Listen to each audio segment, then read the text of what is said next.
Tuan Tanah adalah dewa. Bab 629. Malam itu, Qin Ming dan Natasha menginap di Mitkina untuk beristirahat semalam. Karena mereka akan memasuki gunung manusia liar yang kondisi alamnya sangat keras keesokan harinya, untuk menghemat energi, keduanya tidur berpelukan tetapi tidak melakukan hal yang tidak biasa. Saya harus mengatakan bahwa Qin Ming sangat berpandangan jauh ke depan. Dia telah mempertimbangkan hal ini dan telah menyelesaikan pekerjaan hari ini sebelumnya tadi malam. Dia berguling-guling bersama Natasha hampir sepanjang malam sampai Natasha jatuh di tempat tidur lemas seperti genangan lumpur, mengibarkan bendera putih dan memohon belas kasihan. Setelah beristirahat dan memulihkan diri semalam, Qin Ming dan Natasha bersiap berangkat keesokan paginya dan menyewa mobil untuk membawa mereka ke kaki Gunung Savage. Baru setelah mereka melangkah lebih jauh dan tiba di sebuah hutan purba yang luas dan tak berujung, tanpa jalan untuk dilalui, keduanya keluar dari mobil. Gunung Yaren terletak di antara lembah Hugang dan Jiangxinpo.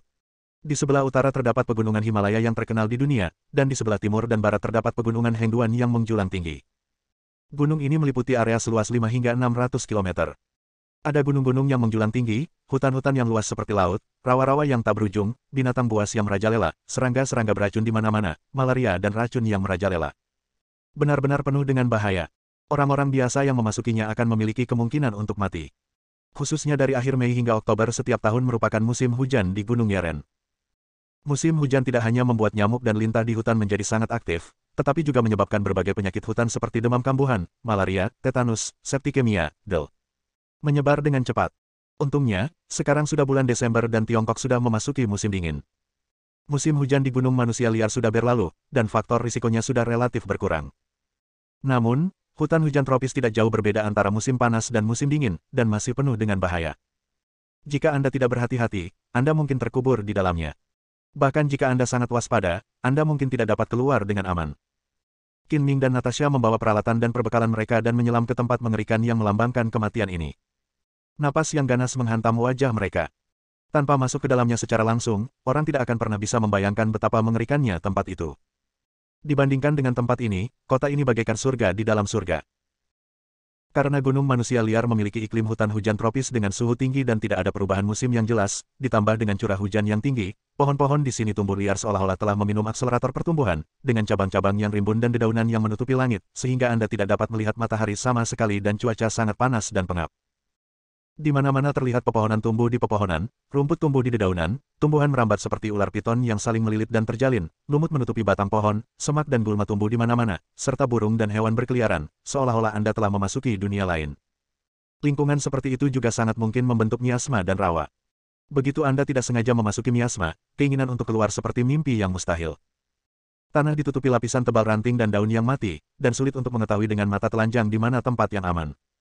Jika Anda melangkah turun, Anda mungkin menemukan diri Anda di rawa dan terjebak di dalamnya. Lintah juga banyak tumbuh di air rawa. Mereka akan mencari celah atau lubang dan tidak akan berhenti menghisap darah sampai kenyang. Jika tidak hati-hati, Anda bisa saja masuk ke sarang semut beracun, dan saat Anda mencabut kaki, yang tertinggal hanya tulang-tulang Anda. Atau Anda bisa saja diserang serangga beracun dan binatang buas dan menjadi santapan mereka. Tidak ada peradaban di sini.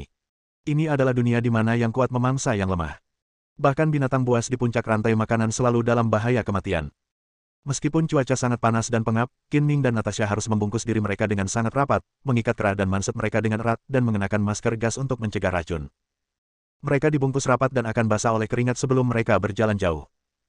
Selain itu, mengenakan masker gas membuat pernapasan menjadi sulit dan menghabiskan banyak energi fisik. Mereka juga harus selalu memperhatikan potensi bahaya di bawah kaki mereka dan di sekitar mereka. Ini adalah ujian besar bagi semangat, kekuatan fisik, ketekunan, dan aspek-aspek lainnya. Sekalipun tidak ada bahaya lain, berjalan melewati hutan perawan ini akan membuat Anda kelelahan dan pingsan. Untungnya, Qin Ming telah mengembangkan indera spiritualnya dan juga memiliki kemampuan clairvoyance.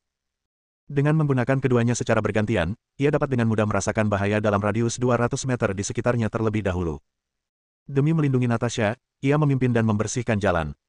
Sambil memegang parang di tangannya, ia membuka jalan melalui semak-semak yang lebat dan berjalan maju dengan susah payah, memotong duri-duri dan memanjat gunung serta bukit. Natasha relatif santai, memegang pistol Glock dan melindungi bagian belakang, sama seperti suaminya yang mengikuti jejaknya. Keduanya memiliki pengalaman berbaris di hutan hujan tropis, jadi pinggiran gunung Savage tidak menjadi masalah bagi mereka.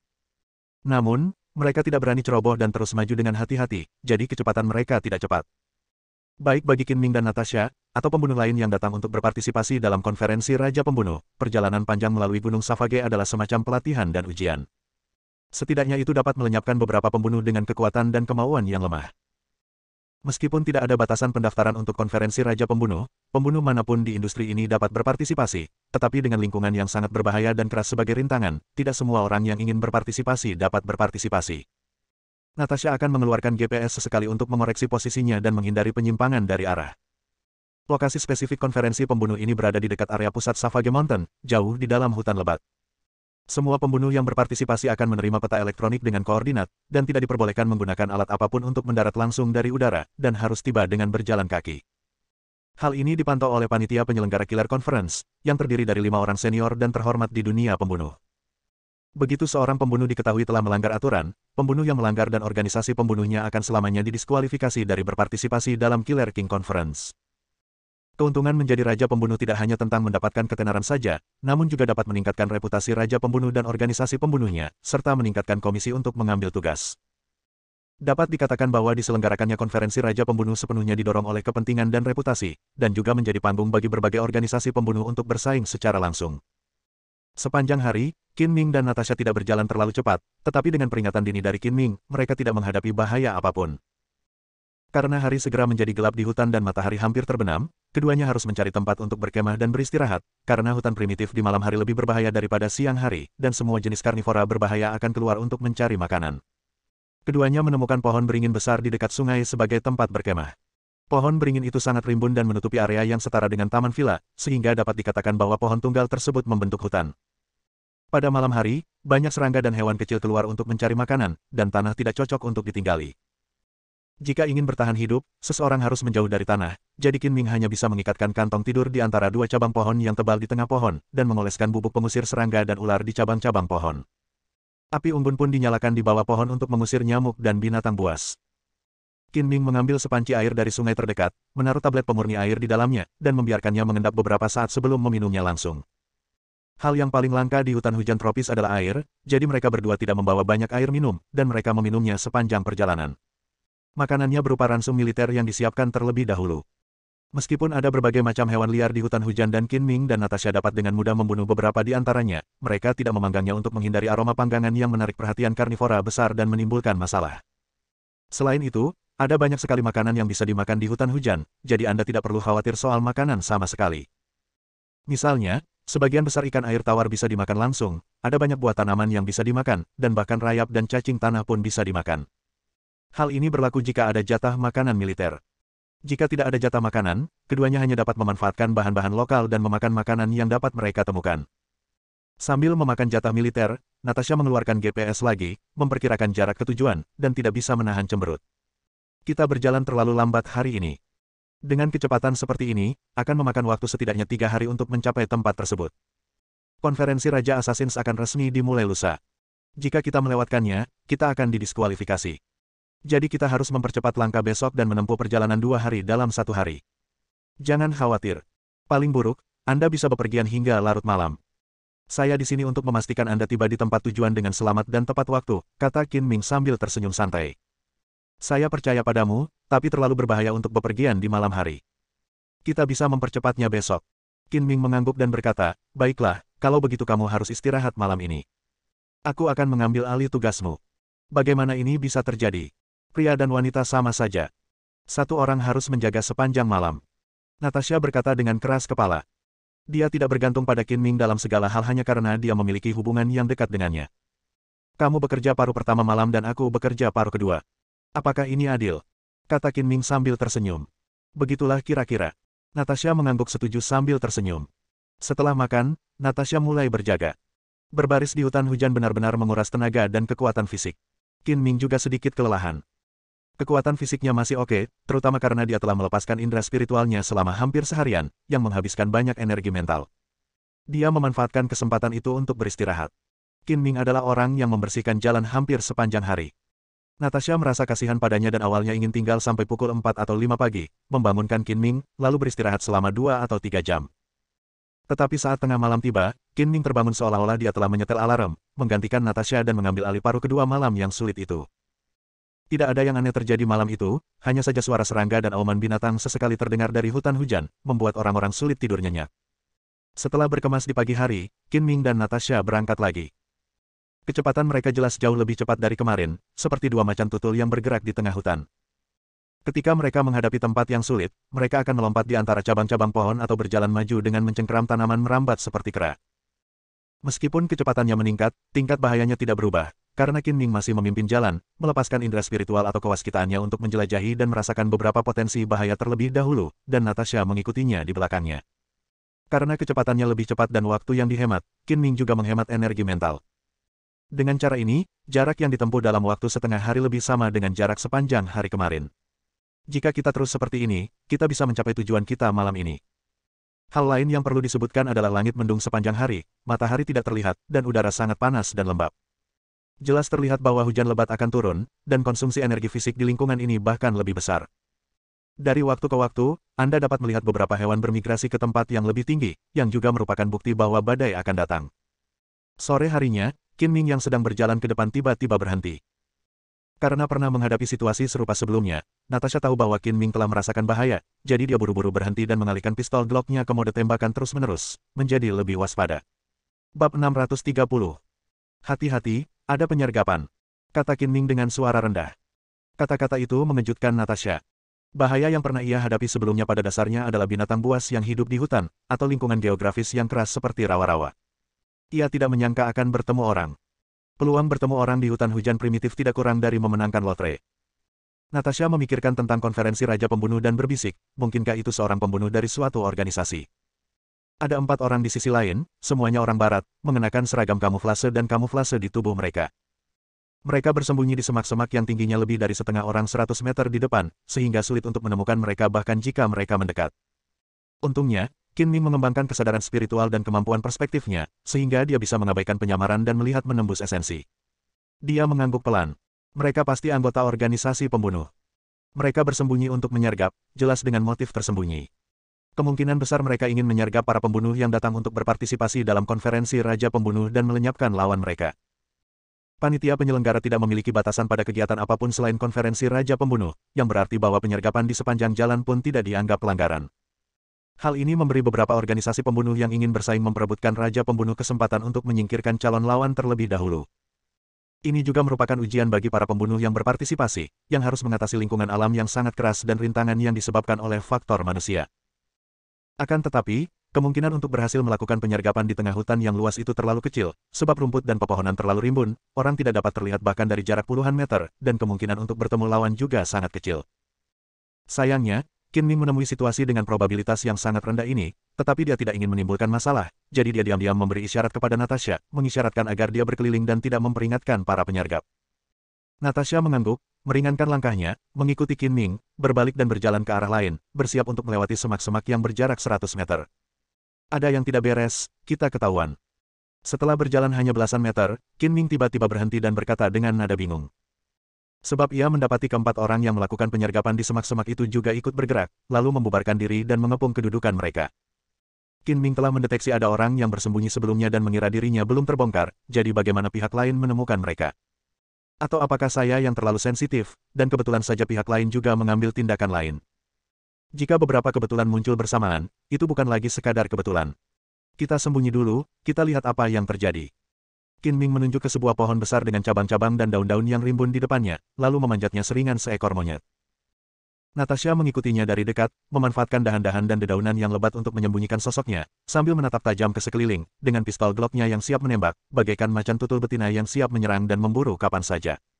Qin Ming juga mengeluarkan pistol Glock miliknya. Sebelumnya ia pernah menggunakan parang, tetapi karena ia sudah merasakan bahaya sebelumnya berkali-kali, ia tidak pernah menembakkan senjata api di sepanjang jalan. Pisau dapat menyelesaikan masalah. Kali ini berbeda. Lawan memegang senapan mesin ringan di tangan mereka. Begitu mereka melepaskan tembakan, parang tidak akan berguna dalam jarak jauh. Keempat orang yang menyergap itu bergerak cepat dan tangkas. Dalam waktu singkat, mereka membentuk pengepungan di 4 arah, timur, selatan, barat, dan utara. Mereka mengepung pohon besar tempat Qin Ming berada dari jarak 100 meter. Mereka kemudian mulai berkumpul bersama. Melihat pemandangan ini, Qin Ming 100% yakin bahwa pihak lain datang untuk menjemputnya dan Natasha, dan mereka akan mengepung dan memusnahkan mereka. Mungkinkah Dark Knight Rose mengungkap tindakanku? Pikiran ini terlintas di benak Qin Ming, tetapi dia langsung menolaknya. Bahkan Dark Knight Rose tidak tahu rute mana yang dia pilih untuk memasuki gunung. Bahkan jika itu bocor, menemukan seseorang di pegunungan dan hutan yang luas akan sesulit mencari jarum di tumpukan jerami. Qin Ming bahkan lebih yakin bahwa itu hanya kebetulan. Pihak lain jelas tidak tahu siapa dia. Tidak peduli siapa yang mereka temui, mereka mungkin akan mengepung dan menekannya. Senyum sinis muncul di sudut mulutnya. Kau sungguh sial bertemu denganku. Jika kau berani menembak, ini akan menjadi tempat pemakamanmu dan tubuhmu akan ditelanjangi di hutan belantara. Memikirkan hal ini, Qin Ming menepuk bahu Natasha dengan lembut dan berkata padanya agar berhati-hati. Kemudian kabut hitam muncul di sekelilingnya, dan sosoknya menjadi ilusi di depan Natasha, dan dia melompat keluar seperti bayangan hitam samar. Karena saat itu siang hari, Qin Ming tidak bisa sepenuhnya menyatu dengan kegelapan dan menjadi tidak terlihat. Untungnya, langit tertutup awan gelap dan hutan cukup gelap sehingga dia bisa menyembunyikan sosoknya.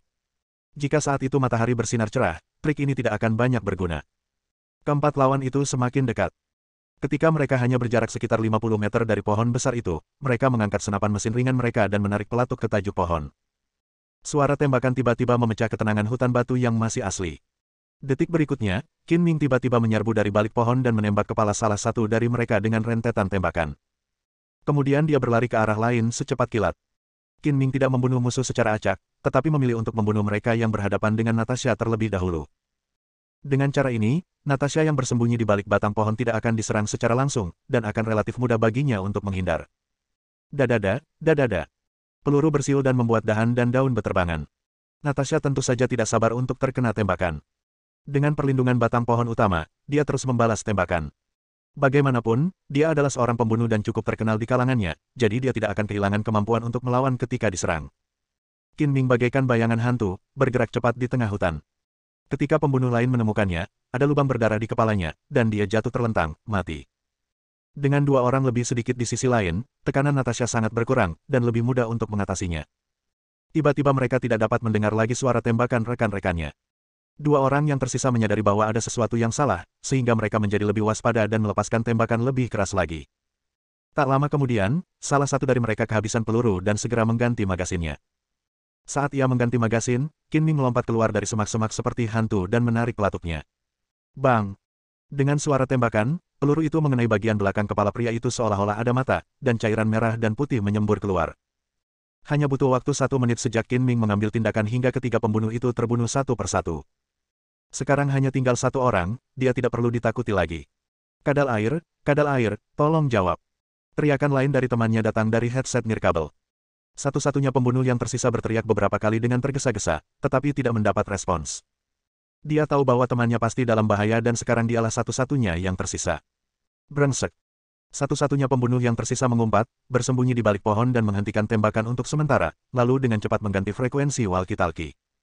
Saya kadal pohon dari Lizard Squad. Kami telah menghadapi musuh yang kuat. Ketiga rekan setim lainnya telah terbunuh. Meminta bantuan, meminta bantuan. Pria yang mengaku sebagai kadal pohon baru saja selesai meminta bantuan ketika dia melihat sekilas bayangan gelap yang sedang menuju ke arahnya dan segera mengarahkan senjatanya.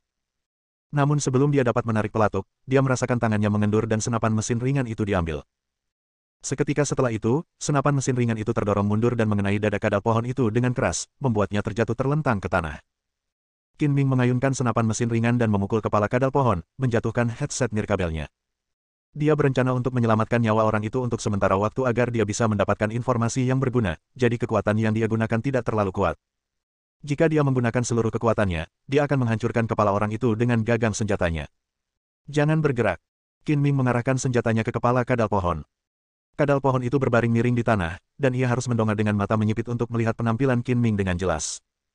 Namun, Qin Ming mengenakan masker gas dan wajahnya dicat dengan cat air, membuatnya sulit untuk terlihat cantik. Bahkan jika ia melepas topengnya, ia mungkin tidak dapat dikenali. Kau, siapa kau? Kau anggota organisasi pembunuh yang mana? Apa yang kau inginkan? Bahkan ketika hidupnya terancam, kadal pohon tidak menunjukkan tanda-tanda panik atau takut, yang dengan jelas menunjukkan bahwa ia memiliki kualitas psikologis yang kuat. Seharusnya aku yang menanyakan pertanyaan-pertanyaan ini kepadamu. Jawablah dengan jujur dan aku akan memberimu kematian cepat. Sambil berbicara, Qin Ming menggunakan kemampuan perspektifnya untuk memindai gigi kadal pohon itu untuk melihat apakah ada taring berbisa. Karena banyak pembunuh yang menjalankan misi rahasia memiliki taring racun yang dipasang di mulutnya. Begitu rahasianya terbongkar dan mereka jatuh ke tangan musuh, mereka lebih suka menggigit taring racunnya dan bunuh diri daripada mengungkapkan sepatah kata pun. Qin Ming harus waspada. Dia melihat kadal pohon itu dan menemukan bahwa kadal itu tidak memiliki taring di mulutnya, jadi dia merasa lega. Bunuh aku. Aku lebih baik mati daripada mengungkapkan sepatah kata pun. Kadal pohon itu menutup matanya dan berkata dengan sikap tak kenal takut. Kau masih cukup keras kepala. Mari kita lihat berapa lama kau bisa bertahan. Qin Ming mencibir dengan muram. Ia punya banyak cara untuk memaksakan pengakuan melalui penyiksaan dan tidak takut pihak lain tidak akan memberitahunya. Kau tidak perlu memberitahuku apapun lagi. Aku hanya ingin bertanya satu hal, bagaimana kau menemukan kami? Ini adalah masalah yang paling dikhawatirkan Qin Ming. Jika dia tidak mengetahuinya, dia mungkin akan disergap lain kali. Kadal pohon itu menutup mulutnya rapat-rapat, seolah tidak mendengar apapun dan tidak berkata apapun. Pada saat ini, Natasha juga mendekat dan bertanya, ada apa? Dari organisasi mana para pembunuh ini? Orang ini keras kepala dan lebih baik mati daripada menyerah. Qin Ming telah memeriksa tubuh Sulizat dan yang lainnya, dan tidak menemukan tato apapun pada mereka, jadi sulit untuk menilai organisasi pembunuh mana yang mereka ikuti. Tapi dia akan segera mengaku. Lihat saja dengan pistolnya. Sambil berbicara, Qin Ming menyerahkan senapan mesin ringan itu kepada Natasha, dan mengulurkan tangannya untuk mengeluarkan belati merah dari tubuhnya, yang merupakan pedang haus darah. Pisau yang dikontrol tidak diizinkan di pesawat, jadi ketika terbang dari kota Donghai ke Yunnan, Qin Ming menitipkan pedang peminum darah, menyembunyikannya di dalam kopernya, dan menitipkannya ke Yunnan. Dia menyelundupkan dirinya dari Yunnan ke Myanmar, dan tidak ada yang peduli meskipun dia membawa senjata pemusnah massal seperti peluncur roket. Qin Ming tidak mengatakan sepatah kata pun. Dia hanya mengangkat pedangnya dan menebasnya, menciptakan sayatan panjang di lengan kadal pohon itu, hampir menembus seluruh lengan, dari pergelangan tangan hingga bahu. Kadal pohon itu tersentak kesakitan, tetapi dia sangat berkemauan keras dan telah dilatih untuk melawan interogasi. Dia menggertakkan giginya dan bahkan tidak berteriak. Kau sangat tangguh, aku suka. Qin Ming mencibir. Meskipun penyiksaan itu kejam, tidak perlu berbicara tentang kemanusiaan bagi para pembunuh yang menyerang mereka. Bangun. Tangan besar Qin Ming seperti penjepit besi, menjepit leher kadal pohon itu, mengangkatnya dengan paksa dan menekannya ke pohon. Melihat senyum dingin dan mengerikan di wajah Qin Ming, kadal pohon itu tiba-tiba merasakan kegelisahan yang kuat, dan memiliki firasat bahwa dia akan disiksa selanjutnya, tetapi dia masih menggertakkan giginya, bertekad untuk bertarung sampai mati dan menyeret teman-temannya untuk datang guna memberikan dukungan. Bersambung.